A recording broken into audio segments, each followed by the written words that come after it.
Assalamualaikum warahmatullahi wabarakatuh. Shalom, Om Swastiastu, Namo Buddhaya, salam kebajikan bagi kita semua.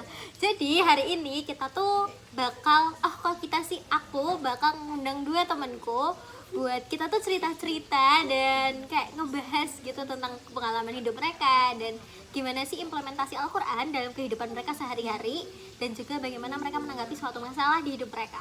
Jadi sebelum itu, aku sambil duduk ya teman-teman. Aku bakal panggil dua temanku nih, ada Mila.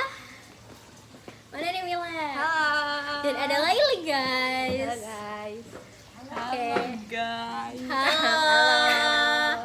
Jadi kita tuh bakal ngebahas nih teman-teman tentang bagaimana implementasi dan gimana kalian menanggapi masalah di kehidupan kalian pribadi. Kalau kamu sendiri Mil, gimana nih? Kayak ada nggak sih sesuatu kayak kan kita tuh kadang ngerasa ya masalah terlalu besar sampai kita tuh nggak tahu untuk melihat jalan keluarnya tuh seperti apa. Ya betul. Oke, terima kasih ya atas waktunya Mbak Rojwa ini ya teman-teman. Jadi di sini izin mau sharing aja. Jadi tentang bagaimana kita menanggapi sesuatu atau kesulitan dalam kehidupan ini tuh ya pasti setiap orang akan mengalami hal tersebut. Betul sekali, betul kan Mbak? Jadi kayak pasti tuh setiap orang akan ada di titik ini kok susah banget ya, ini kok berat banget ya kayak gitu. Tapi lagi-lagi di dalam Al-Quran surat Al-Insyirah ayat 5 dan 6 itu dijelaskan dimana artinya maka setiap kesulitan ada kemudahan dan setiap kesulitan ada kemudahan. Itu ditekankan 2 kali Mbak Rojwa di situ. Jadi dengan ayat itu tuh seperti menjawab apa yang sedang kita rasakan, terutama bagi aku sendiri ya. Jadi ketika aku mengalami kesulitan tuh pasti aku tanamkan ayat itu kayak ini pasti nanti habis ini ada jalan keluarnya kok, habis ini pasti Allah tuh kasih jalan dalam kesulitan ini, seperti itu. Wah, berarti kayak penanaman ayat-ayat ini tuh kayak melekat banget gitu ya di hatimu ya. Iya betul. Terus Mbak, kalau dari Mbak Laili gimana nih? Dari aku ya, kurang lebihnya sama kayak Mbak Mila ya. Kita terapkan dalam Al-Quran itu tadi udah dijelasin 2 kali. Kayak setiap ada kesulitan pasti ada kemudahan. Nah itu jadi kita tuh jangan overthinking terus gitu loh.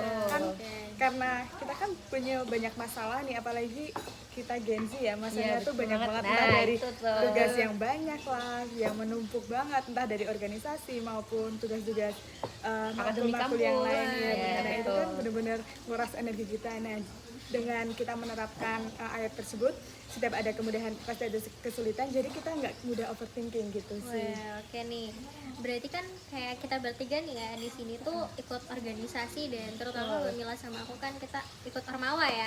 Nah pasti kan ada dinamika tertentu di luar dari diri kita nih. betul ya pastilah selalu Nah akan ada. kayak ada nggak sih cara tertentu di antara kalian tuh untuk menerapkannya secara kayak kalau misal ada sesuatu akan terjadi apa nih, kayak misal contoh ya aku tuh pernah ada di fase dimana aku tuh hektik dan menghilang dari timelineku gitu.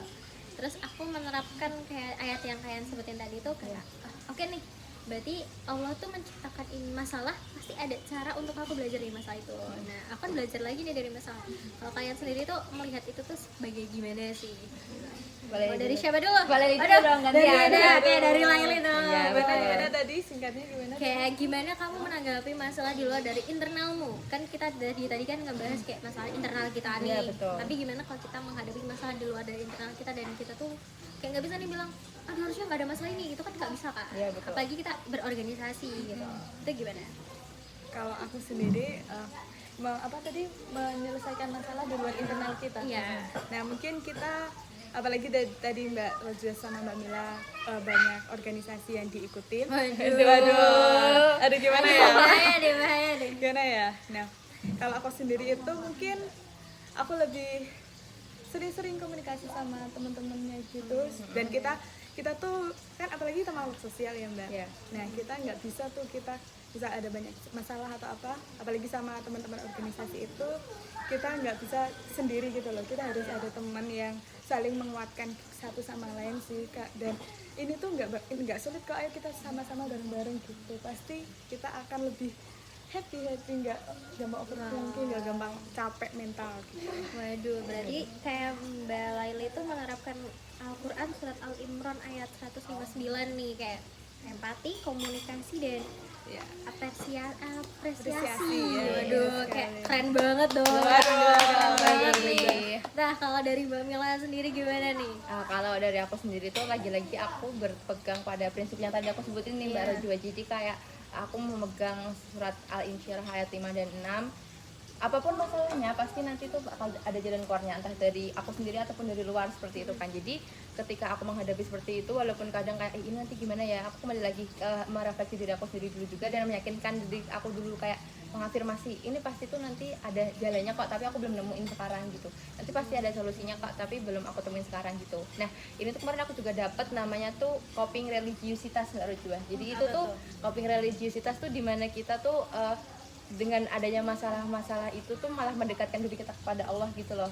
Jadi kayak melalui meningkatkan ketakwaan kita, meningkatkan ibadah kita itu tadi seperti itu. Kadang kan ada yang bilang juga nih kayak kadang Allah memberikan kita ujian tuh karena kangen sama kita, kangen sama benar. Kangen Ya, curhat curhatan sama kita dia. ya, lebih dekat dengan Oke. beliau seperti itu baru juga. Berarti itu kalian tuh gimana pandangan kalian tentang kayak anak-anak muda sekarang tuh kan kayak lebih ke individualis ya, lebih Ya, banyak betul. kan. Nah, sebenarnya kan kayak yang ayat-ayat yang kita sebutin tadi, terus ada beberapa hadis di Al-Quran juga kayak Iya. itu berbicara bahwa kita tuh tidak bisa menyelesaikan masalah kita dengan diri kita tuh kalau kita nggak berkomunikasi dengan Allah. Betul, betul. Terus gimana sih tanggapan kalian tentang ayat Al-Quran yang kalian pegang itu? Itu gimana? Eh, Aduh, gimana? kalau Aduh, santai santai. Gimana? Kalau kamu sendiri Bis, dari ya, coba kita kembali Aduh, kita kembali kalau ya, aku ya. kembalikan ke Mbak Kalau Rojwa. aku ya, aku percaya sih kayak semua orang itu punya rasa empati terhadap orang lain. Kayak yang tadi dijelasin dari surat Al-Imran itu sama tadi yang surat apa Mbak? Al-Insyirah ayat 5 sampai 6. Ayat 5 sampai 6 bahwa ternyata tuh kita kadang lupa bahwa kita tuh perlu tempat curhat. Kadang kita tuh sok kuat teman-teman. Iya, Bener. betul. Ya nggak sih, kita Iya, tuh bener, kadang kayak- sok kuat dan akhirnya kita tuh menjadi makhluk yang individualis. Iya. Kayak gitu sih, itu kalau pandanganku ya. Dan aku melihat anak-anak muda sekarang tuh ya kebanyakan individualis karena mereka dari sistem keluarga yang kayak kadang memaksa mereka untuk terlalu cepat dewasa. Itu kalau aku. Ya itu sih. Aduh, Walaupun gimana enggak nih? sih, menurut kita tuh Menurut semua kalian nih gitu ya aja aku sih. sepikiran sama Mbak Rojwa itu tadi Kita sih. semua pikiran nih ya. Iya, udah karena tiga. kita kan klub Wah, gitu kita ya. klub banget nih kita berarti ya. Oke, guys. Intinya tuh kita tuh nggak bisa kayak kita tuh intinya tuh harus apa ya, sering-sering mendekatkan diri kepada Allah gitu sih dengan doa, zikir dan tazkiyatun nafs aja gitu sih. Ya, Oke, betul. wah, Jadi keren banget sih. ya betul, kita dulu. Aku dari tadi ngobrol sama mereka tuh kayak waduh, Islamnya kuat banget Iya. nih. Ya. Win Mbak Win. Waduh, kita win banget ya.